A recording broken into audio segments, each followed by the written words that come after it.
광주 신축 아파트 붕괴 사고가 발생한 지 오늘로 16일째가 됐습니다. 네, 어제 오후에는 남은 실종자 중 한 명의 흔적이 발견됐는데요. 현장에 나가 있는 취재기자 연결해 보겠습니다. 김경인 기자. 네, 광주 신축 아파트 붕괴 사고 현장입니다. 말씀하신 것처럼 사고 발생 보름 만인 어제 오후 실종자의 흔적이 추가로 발견됐습니다. 수색팀이 실종자의 것으로 추정되는 혈흔과 작업복 등을 발견한 건데요.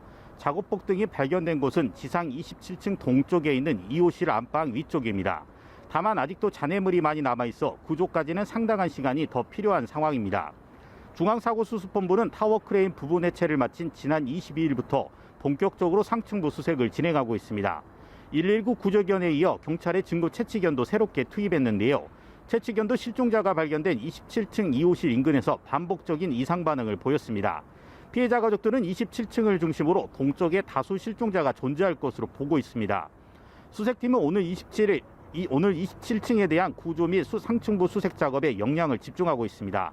한편 중수본은 중앙과 지방에 있는 구조 전문대원 동원령을 추가로 발령했습니다. 네, 오늘부터 현대산업개발 관계자에 대한 소환조사가 본격적으로 시작된다고요? 네, 그렇습니다. 광주경찰청 수사본부는 현재까지 현대산업개발 공사부장과 현장소장 등 모두 11명을 입건했습니다. 하지만 실종자 수색 때문에 현대산업개발 이권자들에 대한 본격적인 조사를 진행하지 못했습니다. 더는 지체할 수 없다고 판단해 오늘부터 현대산업개발 이권자에 대한 본격적인 소환 조사를 진행한다는 계획입니다. 어제는 수사본부의 브리핑도 있었는데요. 수사본부는 이른바 동바리로 불리는 지지대 조기 철거와 콘크리트 벽 무단 설치를 주요 붕괴 원인으로 지목했습니다.